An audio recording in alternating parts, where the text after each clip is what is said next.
Assalamualaikum warahmatullahi wabarakatuh. Bismillah, alhamdulillah, wassalatu wassalamu ala rasulillah wa ala alihi wa sahbihi wa man wala. Subhanaka la ilma lana illa ma 'allamtana innaka antal alimul hakim. Wala hawla wala quwwata illa billahil aliyyil azim. Allahumma aftah lana hikmataka wanshur alaina rahmatak min khazaini rahmatika ya arhamar rahimin. Alhamdulillah, puji syukur kita panjatkan selalu kehadiran Allah Subhanahu wa ta'ala. Di malam hari ini seperti biasa kita menunggu waktu Isya, dan malam ini kita isi dengan kajian dari kitab Nasaihul Ibad. Melanjutkan pembahasan sebelumnya, masih di bab 2 maqalah ke-14. Bismillahirrahmanirrahim. An ba'dil hukama, dari sebahagian ahli hikmah dikatakan bahwa man tawahhama, jadi ahli hikmah itu adalah atibbaul qulub wahum al-awliya. Orang-orang yang disebut sebagai ahli hikmah adalah para tabib hati, artinya orang-orang yang bisa menjadi penawar bagi hati yang sedang sedih, resah, gelisah dengan nasihat-nasihatnya. Dan mereka adalah al-auliya, para wali. Nah, dari sebahagian ahli hikmah ini dinyatakan bahwa man tawahhama anna lahu waliyan aula minallahi, siapa yang mengira bahwa ia memiliki pelindung yang lebih melindungi dirinya daripada Allah, maka qallat ma'rifatuhu billahi, maka sungguh sedikit, minim makrifatnya kepada Allah. Yakni maknanya adalah man zanna anna lahu nasiran aqraba minallah wa aksara nusratan minhu fa innahu lam ya'rifillah ta'ala. Siapa orang yang menduga bahwa ia memiliki penolong yang lebih dekat daripada Allah, dia merasa dirinya punya penolong yang lebih banyak pertolongannya daripada Allah, berarti orang itu belum mengenal Allah Ta'ala. Gitu. Nah, ini yang pertama pernyataannya. Kalau ada orang beranggapan bahwa dekat dengan seorang pejabat adalah hal yang paling menguntungkan dirinya karena dia bisa berlindung di balik jabatannya, begitu, merasa dia lebih dekat tuh pejabat itu daripada Allah, merasa lebih banyak memberikan pertolongan daripada Allah, berarti orang itu belum kenal Allah. Ya, belum mengenal Allah. Pantas kalau ada orang yang merasa lebih bisa mengandalkan manusia, maka ia lebih patuh pada orang yang diandalkannya itu daripada kepada Allah. Ya, Allah dilanggar perintahnya, dia nggak takut, nggak sholat, nggak macam-macam, tidak ibadah, tapi lebih takut kalau tidak menuruti apa kata tuannya itu yang dia andalkan di dunia ini.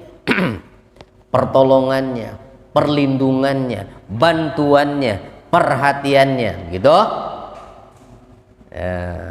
Jadi siapa yang kita anggap sebagai pelindung dalam hidup kita ini sekali lagi menunjukkan tingkat makrifat kita kepada Allah, di mana ketika ada orang yang beranggapan bahwa ada pelindung yang lebih dekat dan lebih hebat daripada Allah, berarti dia belum kenal Allah, dan itu tidak sewajarnya demikian. Karena manusia diciptakan oleh Allah, dia diberi hidup oleh Allah, dia diberikan rizki oleh Allah, diberi mata yang bisa melihat juga oleh Allah, gitu. Kok bisa-bisanya menganggap ada sesama manusia yang juga diciptakan Allah, sama-sama diberi rezeki oleh Allah, menganggap dia lebih dekat dari Allah pertolongannya? Bukan hanya pejabat biasanya yang suka diandalkan itu ya. Kalau pejabat ya diandalkannya oleh rakyat jelata, oleh orang-orang yang punya kepentingan di sisinya. Maka hati-hati, berarti ya, hati-hati, jangan menjadi penjilat penguasa, ya. Jangan menjadi penjilat penguasa. Ya, penguasa itu bukan hanya pemerintah saja, tetapi setiap orang yang punya kewenangan, yang punya kuasa, yang punya kebijakan untuk membuat sebuah aturan, gitu. Kita punya bos di perusahaan, kita punya atasan yang kita hormati, yaitu juga hati-hati bisa berpotensi dianggap sebagai orang yang bisa melindungi diri kita, apalagi dianggap lebih hebat daripada Allah. Tidak, ya. Jadi orang yang beriman dia berkeyakinan bahwa yang layak untuk dijadikan sandaran itu hanyalah Allah, ya, hanyalah Allah. Begitu. Jadi sekali lagi, yang dekat dengan penguasa, yang dekat dengan pejabat, berhati-hatilah, jangan beranggapan seperti itu, ya. Lebih takut kehilangan perhatian majikannya yang pejabat ini daripada kehilangan perhatian Allah, gitu. Ya, kenapa? Ya, sekarang ini kan memang banyak yang lebih patuh dan taat pada omongan pimpinannya, walaupun itu dianggap tidak benar, ya. Dimana apabila pemimpin katanya itu akhlaknya sudah seperti singa, maka menteri-menterinya adalah serigala, dan penegak hukumnya adalah anjing-anjing, gitu. Iya. Iya. Memang itu ada keterangannya, ya, walaupun mungkin bukan hadis tetapi peribahasa yang mengatakan demikian. Jadi jika pemimpin itu singa, maka menterinya adalah serigala, penegak hukumnya anjing. Dan anjing hanya patuh pada siapapun yang memberinya makan. Anjing tidak bisa membedakan mana orang baik, mana orang jahat. Siapapun kalau nggak ngasih makan digonggong sama dia. Itu yang didengar siapa? Yang ngasih dia makan. Nggak peduli dia salah yang dilakukannya atau tidak. Gitu. Waduh, kira-kira penegak hukum kita udah kayak begitu apa belum tuh? Hah? Duh, bahaya dong ya. Aduh, makanya jangan sampai salah Pak ya. Jangan sampai salah nanti. Iya itu, ya kan semua berawal dari situ. Semua berawal dari situ. Baik, kita kembali ke sini. Tapi ingat, bukan cuma sosok seorang pejabat yang sering dijadikan andalan oleh manusia itu. Sama juga orang yang dianggap punya kemampuan lebih. Dukun misalnya. Lebih percaya sama dukun daripada perkataan ulama. Itu lebih pede mengikuti apa kata dukun daripada mengamalkan doa dari kiai, dari ulama. Nah, gitu. Lebih merasa pede dan lebih merasa takut kalau melanggar apa yang dikatakan dukun daripada melanggar aturan Allah. Aduh, takut kualat saya. Ini kadang-kadang di masyarakat kualat itu lebih berat daripada meninggalkan sholat. Ya, astagfirullahaladzim. Jadi giliran melanggar suatu tradisi misalnya, atau melanggar sesuatu yang itu diwasiatkan oleh dukunnya, waduh takut sekali, takut sekali. Tapi giliran nggak sholat, aturan Allah, pemilik langit bumi ini yang menciptakan dia yang dilanggar, santai aja. Iya. Lebih takut kena santet gitu daripada azab Allah. Padahal santet mah penderitaannya paling puncaknya mati, selesai udah. Ya. Tapi kalau nanti di akhirat kita menderita, nggak ada ujungnya. Tuh Pak. Ya, jadi sekali lagi berarti ini memberikan pesan pada kita yang beriman bahwa seyogianya orang yang beriman menjadikan pelindung bagi dirinya, penolong dalam hidupnya hanyalah Allah. Hasbiyallah wa ni'mal wakil. Cukup bagiku Allah dan dialah sebaik-baik pelindung. Begitu artinya kan, hasbiyallah wa ni'mal wakil, ni'mal maula wa ni'man nasir. Nabi Ibrahim adalah contoh dalam hal ini. Maka Nabi Ibrahim digelari sebagai bapaknya tauhid. Itu saat dilemparkan, dimasukkan ke dalam api yang sudah menyala besar, saat itu malaikat Jibril kan menawarkan bantuan, ya, menawarkan bantuan. Kalau engkau mau, aku bisa memberikan pertolongan dengan izin Allah tentunya, malaikat Jibril itu. Tapi Nabi Ibrahim mengatakan, jika pertolonganmu aku tidak membutuhkan itu, tapi jika pertolongan dari Allah, iya. Coba, itu padahal malaikat Pak yang menawarkan itu, bukan jin, bukan setan, bukan dukun loh. Kalau kita memang ditawarin sama malaikat, wah sudah, welcome ya. Itu. Nah, itu Nabi Ibrahim. Jadi tawakalnya itu benar-benar 100% hanya bergantung kepada Allah Ta'ala saja, ya.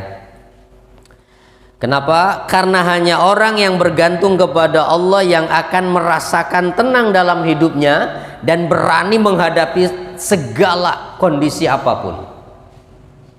Tidak merasa takut menghadapi siapapun. Kenapa? Dia merasa yakin bahwa ada pelindung yang akan melindungi dirinya yang lebih hebat dari apapun, yang tidak akan bisa menghalangi kehendak dan kuasanya. Allah Subhanahu wa ta'ala penguasa langit bumi ini, bahkan penguasa dunia dan akhirat. Siapa yang bisa mengalahkan itu? Tidak ada, ya, tidak ada. Rasulullah Shallallahu Alaihi Wasallam satu ketika saat pulang dari sebuah peperangan, nah, rombongan Nabi ini singgah di satu tempat yang banyak pohon-pohonnya. Nah, maka para sahabat pun memilih sebuah pohon yang rindang, disiapkan untuk Nabi berteduh di situ. Nabi pun berteduh di bawah pohon itu, lalu menggantungkan pedangnya di dahan pohon tersebut. Saat Nabi tertidur lelap, datang seorang kafir Arabi, mengambil pedangnya Nabi yang digantung itu, lalu dihunuskan kepada Nabi. Nabi pun berteriak, sahabat semuanya dengar. Itu apa yang dikatakan oleh si Arabi tadi, Muhammad, kalau aku saat ini menebas lehermu atau aku serang kamu, siapa yang akan menolongmu? Dengan tegas, Nabi tidak ragu sedikit pun, dari lisan beliau mengatakan Allah. Begitu, nggak ada keraguan dari hati Rasulullah. Nabi tidak pegang apapun, pedang sudah di hadapannya. Si Arabi mengatakan, siapa yang akan menolongmu Muhammad? Allah. Langsung kata Allah yang terucap dari lisan Rasulullah membuat Arabi tadi gemeteran, terjatuh pedangnya, lemes Pak. Diambil pedang itu oleh Nabi, dibalikkan, dihunuskan pada si Arabi, si kafir ini. Sekarang kalau aku hunuskan pedang ini kepadamu, siapa yang akan menolongmu? Tidak ada Muhammad, kecuali jika engkau mau memaafkanku. Dilepas oleh Rasulullah, dibiarkan saja tuh orang, ya, gitu Pak. Ya, itulah kekuatan tawakal kepada Allah itu, jika betul-betul hati kita yakin bahwa Allah akan menolong saya. Asal hatinya benar-benar bergantungnya pada Allah. Nabi Musa saat lari dari Madian setelah membunuh seorang Kibti itu kan, yang bertengkar dengan Bani Israel. Nah, Kibti ini orangnya Fir'aun, Bani Israel adalah kaumnya Nabi Musa.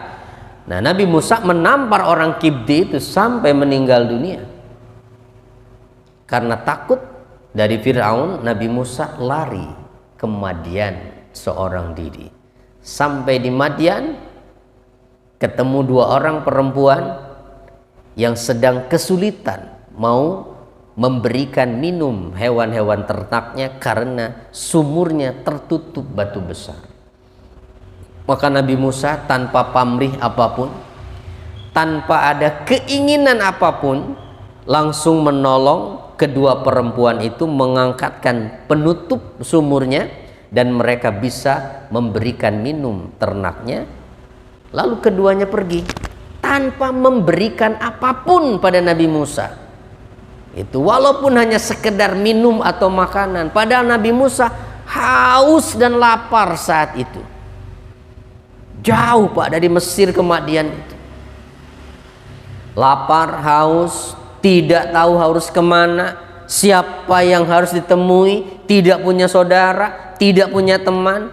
Akhirnya bersandar di bawah pohon, hatinya tetap yakin Allah pasti akan menolong saya. Sehingga terucap dari lisannya, lah ini dia contohnya pasrah diri pada Allah tuh. Rabbi inni lima anzalta ilayya min khairin faqir. Ya Rabb, sungguh aku ini butuh sekali kebaikan yang Kau turunkan. Saya lapar, saya haus gitu. Kalau mau konkretkan waktu permintaannya itu, ya Allah, terserah bagaimana caramu, aku ini membutuhkan kebaikan dari. Begitu. Tiba-tiba dua putri Nabi Syuaib itu balik lagi ke situ. Karena ternyata keduanya cerita sama ayahnya, ketemu orang yang kuat begitu. Dan adalah hal yang baik kalau ayah mempekerjakan dia, orangnya amanah gitu dan kuat. Akhirnya dipanggil tuh, diminta untuk menemui ayahnya. Disitulah pertolongan Allah itu datang. Bukan cuma makanan dan minuman yang didapatkan, akhirnya dinikahkan dengan salah satu dari putrinya itu. Itu Pak. Ya, bersandar kepada Allah. Allah yang akan menyelesaikan persoalan itu. Ibunya Nabi Musa tuh tadi sore kita ceritakan tuh di kajian ibu-ibu ya. Saat ketakutan akan nasib putranya Nabi Musa yang masih bayi ini, karena kan melahirkannya di hutan Pak.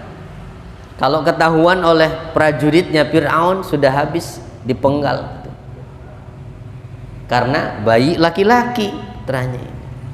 Akhirnya melahirkan di hutan tanpa ada yang tahu, disusui. Ketika ada prajurit Fir'aun lewat, dimasukkan ke dalam kotak peti itu, lalu diikat ya, dihanyutkan ke sungai. Setelah sepi aman, ditarik lagi, disusui lagi, terus begitu. Nah, sampai akhirnya Allah memberikan ilham padanya, fa in khifti alaihi fa alqihi fil yammi. Kalau kamu merasa khawatir dengan nasib anakmu itu, hanyutkan saja ia di sungai itu.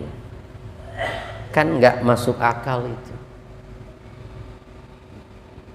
Ibunya khawatir dengan nasib anaknya, tapi perintahnya apa? Hanyutkan saja. Ya hanyutkan, makan berarti gimana nasibnya nggak tahu. Nah, tapi ada pernyataan dari Allah, inna radduhu ilaik, kami akan mengembalikan anak itu kepadamu. Dengan penuh keyakinan di hatinya, ibu Musa pun melaksanakan apa yang diperintahkan Allah, yakin dengan janji dari Allah, tanpa ragu dihanyutkan tuh kan. Walaupun tetap seorang ibu khawatir, maka menyuruh anak perempuannya, kakaknya Nabi Musa, untuk mengawasi dari jauh. Kemana itu peti arahnya?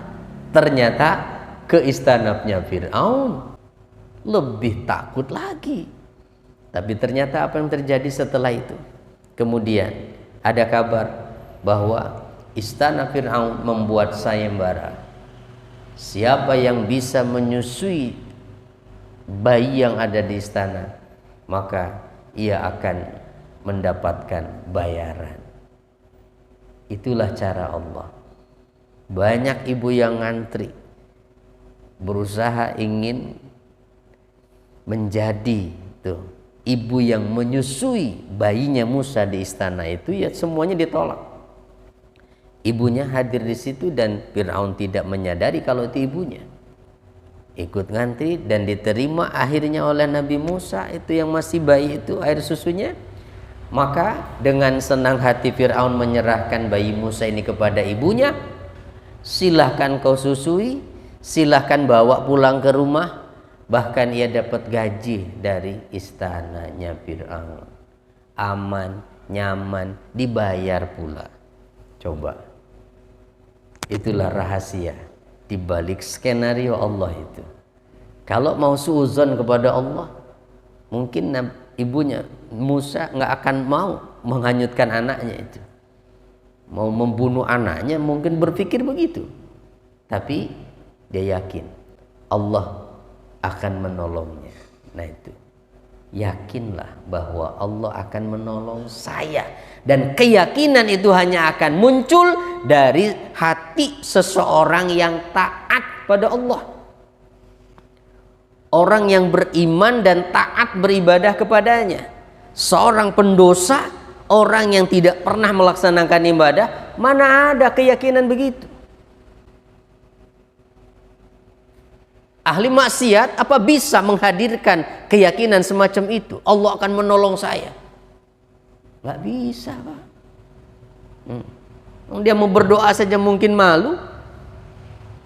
Minta tolong sama Allah, hari-harinya nggak pernah melaksanakan perintah Allah. Ya. Nah, jadi yang ada keyakinan yang kuat di hatinya kepada Allah hanyalah mereka yang beriman kepadanya. Itu yang beriman kepadanya.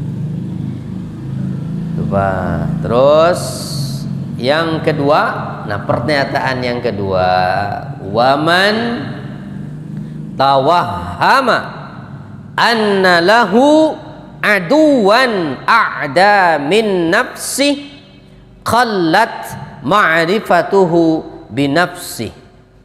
Siapa orang yang mengira bahwa ia memiliki musuh yang lebih hebat dari dirinya, maka sungguh minim sekali pengetahuan dia tentang dirinya, yakni waman zanna anna lahu aduwan aqwa min nafsihi.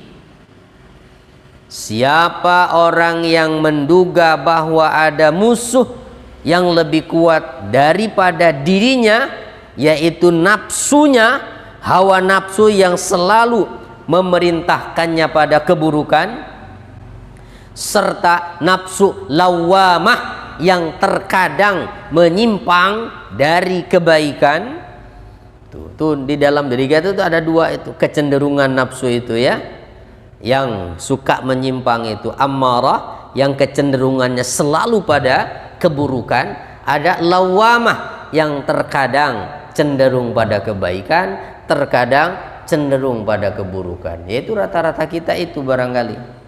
Nah, fa innahu lam ya'rif nafsahu, maka jika ada orang yang menganggap ada orang lain yang dianggap musuh yang lebih hebat dari dirinya, berarti dia belum mengenal dirinya. Artinya musuh paling nyata, musuh paling hebat, musuh paling kuat yang harus kita hadapi itu adalah siapa?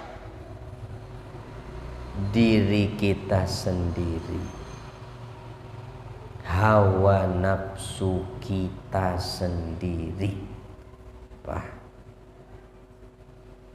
Memangnya siapa yang suka bikin males tuh ketika datang waktu sholat pergi ke masjid itu?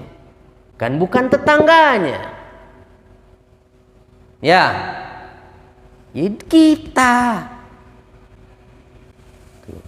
Kenapa? Siapa yang suka bikin berat tuh tangannya untuk mengambil selembar dua lembar dari tumpukan uangnya untuk diberikan pada yang membutuhkan?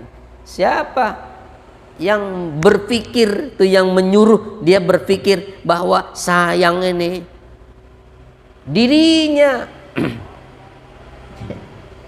Itu berarti musuh yang sesungguhnya itu adalah diri kita.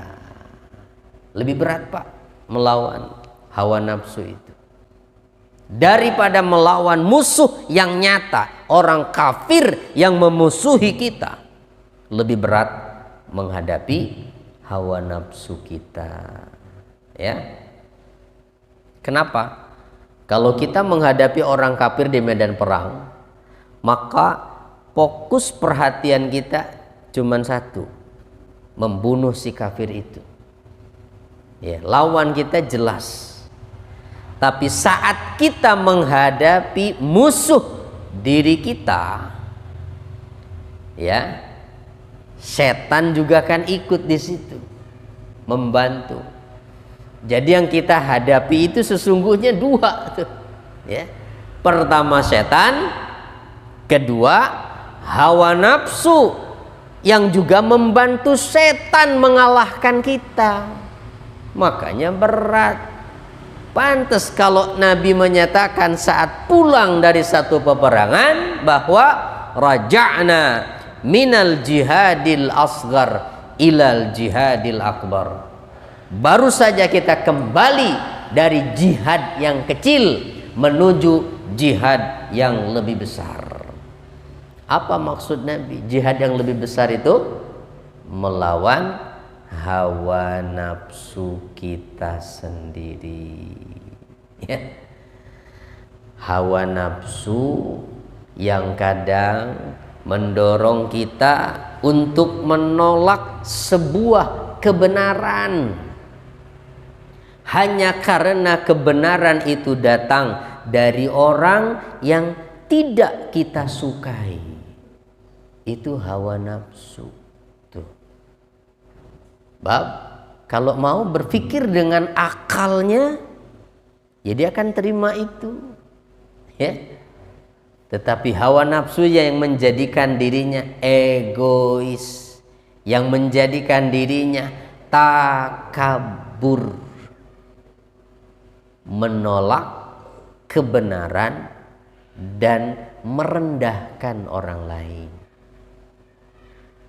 Bukan orang lain yang mendorongnya seperti itu, dirinya sendiri, ya, dirinya sendiri. Bab, kalau mau mengikuti kata hatinya, akal sehatnya, dia tahu yang disampaikan itu benar, ya. Manakala hati kita berat menerima sebuah kebenaran hanya karena yang menyampaikan adalah orang yang tidak kita sukai, berarti hawa nafsu yang telah menutup mata hati kita, ya. Hawa nafsu tuh, hati-hati kalau begitu.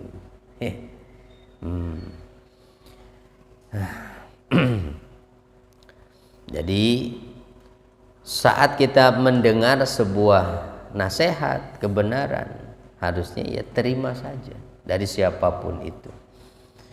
Hawa nafsu juga yang mendorong kita kemudian berani melakukan suatu kemaksiatan padahal dia tahu itu perbuatan maksiat. Hawa nafsu juga yang menjadikan kita berani meninggalkan yang wajib padahal itu dosa besar. Adalah hawa nafsu yang menganggap enteng dan remeh meninggalkan sholat misalnya tuh, ya. Tinggal istighfar aja nanti. Sholat kan besok juga masih ada lagi. Iya, ya tinggal dikodok nanti itu. Gampang banget gitu, meremehkan urusan sholat. Ya, gampang sekali. Nah, gimana dong caranya? Berarti kan gitu, supaya kita punya kemampuan bisa menghadapi musuh yang nyata ini, yang tidak lain ternyata bukan orang lain tapi diri kita. Maka kenali diri dengan baik, ya. Kenali siapa saya ini, dari mana saya berasal, untuk apa saya ini diciptakan di dunia ini, gitu. Orang yang sudah mampu mendapatkan jawaban itu semua, maka dia akan tahu untuk apa dia diciptakan, siapa dirinya, akan kemana, gitu. Ya kan cuma orang yang sadar akan itu, yang hanya mau taat pada Allah itu, ya. Mau aja disuruh pagi-pagi bangun sholat subuh walaupun matanya masih ngantuk. Kenapa? Karena ada keyakinan di hatinya, inilah tujuan saya diciptakan, untuk menjadi hamba Allah yang taat, untuk beribadah kepadanya. Allah yang sudah memberi saya hidup, dan Allah membuat perintah itu tidak mungkin tidak bisa dikerjakan dan dilaksanakan, karena Allah Maha tahu kemampuan kita, ya. Jadi yang masih merasa berat untuk bangun subuh, sholat subuh, bukan aturannya yang salah, tapi dirinya yang belum bisa itu menyesuaikan diri karena hawa nafsunya yang masih lebih menguasai, gitu. Hawa nafsunya yang masih lebih menguasai itu. Lah buktinya kalau orang-orang yang sudah bisa mengalahkan itu setiap pagi bangun nggak ada masalah, ya ringan saja, dan tidak terus di tempat kerjanya ngantukan, bahkan bangunnya dari sebelum subuh, tahajud gitu dari jam 3, setengah 4 mungkin. Di kantor biasa saja gitu, nggak terus ngantuk melulu begitu, gitu ya. Nah, jadi semua itu adalah kembali pada diri kita, ya. Apakah mau menundukkan hawa nafsu kita atau kita mau terus saja mengikuti. Dan ingat Pak, ada nasihat dari Syekh Abdullah bin Alawi Al-Haddad itu begini: ketika hawa nafsumu mengajakmu untuk melakukan satu keinginannya, jangan sekali-kali jika terbersit di hati itu pikiran, sudah sekali ini saja deh, ini yang terakhir, besok tidak akan lagi. Umpama ada keinginan berbuat dosa nih, muncul keinginan berbuat dosa dalam hati, terus kita mikir, ya udahlah nggak apa-apa, ini yang terakhir, besok nggak akan lagi, besok nggak akan diulang lagi, besok istighfar, besok tobat saya. Jangan tertipu dengan itu, kata beliau, karena setiap kali keinginan hawa nafsu diikuti, dia akan terus menjebak kita pada perbuatan maksiat yang lebih besar lagi. Gitu. Dan nggak ada jaminan terus besok beneran tobat, besok mikirnya gitu lagi, ya. Itu hawa nafsu. Ya, hawa nafsu itu begitu menjebak kita, ya. Jadi hawa nafsu itu ketika dilepas, waduh, udah tanpa kendali Pak. Jadi harusnya hawa nafsu itu kita tundukkan dengan akal kita, supaya akalnya ini punya kemampuan untuk mengendalikan hawa nafsu, maka akalnya cerdaskan dengan ilmu.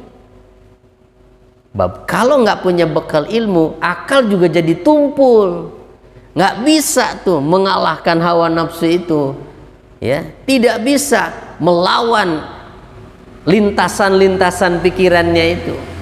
Kenapa? Ya nggak ada itu pembandingnya, karena nggak ada masukan begitu. Jadi perlu dong berarti, ya, asupan ilmu itu untuk mencerdaskan akal kita, supaya setiap kali ada lintasan hawa nafsu dalam diri kita, kita bisa mengkanternya. Oh enggak, oh karena dia udah ngaji, tahu, oh ini nggak boleh begitu, gitu. Nggak boleh seperti itu, langsung tuh akalnya yang bicara, nggak bisa, nggak boleh, ini dilarang. Nah, tapi kalau nggak tahu, ya, karena akalnya nggak pernah dikasih masukan ilmu pengetahuan tentang itu, ya udah hanyut saja, terbawa dengan suasana, ya. Nah, makanya hati-hati Pak, itu di samping hawa nafsu yang bisa mempengaruhi orang untuk sulit kembali pada kebaikan itu adalah juga lingkungan. Hati-hati, jangan salah kita memilih teman, jangan salah kita memilih komunitas, jangan salah kita memilih orang-orang yang menjadi orang dekat kita. Kalau orang-orang dekat kita adalah teman kita, teman di tempat kerja, teman dimanapun adalah orang-orang yang tidak pernah sholat, jangan salahkan jika satu saat kita terpengaruh dengan mereka. Walaupun hari ini kita istiqomah, tidak berani meninggalkan sholat, tapi kalau hari-hari kita bergaul dengan orang seperti itu dan kita tidak pernah bisa mewarnai mereka, Nah, karena kurang kuat dalam hal keilmuan misalnya, nah, bahaya itu. Hati-hati ya, hati-hati. Maka akan lebih baik kalau kita mencari lingkungan yang pas, cari sahabat yang tepat, cari komunitas yang baik. Insya Allah itu akan membantu kita juga mengalahkan hawa nafsu. Ketika muncul keinginan berbuat maksiat, sementara kita ada dengan orang-orang, teman-teman yang ahli berbuat kebaikan, kan juga ada rasa malunya dong. Tidak terus tiba-tiba melakukan keinginannya berbuat maksiat itu, ya, itu. Nah, jadi gitu Pak, ya. Jadi berarti kesimpulannya, pelindung yang paling kuat bagi orang beriman adalah Allah Subhanahu wa Ta'ala. Musuh yang paling kuat bagi setiap orang adalah dirinya sendiri. Ya, maka dekatkan dengan Allah supaya Allah tetap melindungi kita dari bahaya hawa nafsu ini, ya. Semoga Allah senantiasa melindungi kita dari jebakan hawa nafsu ini. Mohon maaf ada hal yang kurang berkenan. Assalamualaikum warahmatullahi wabarakatuh.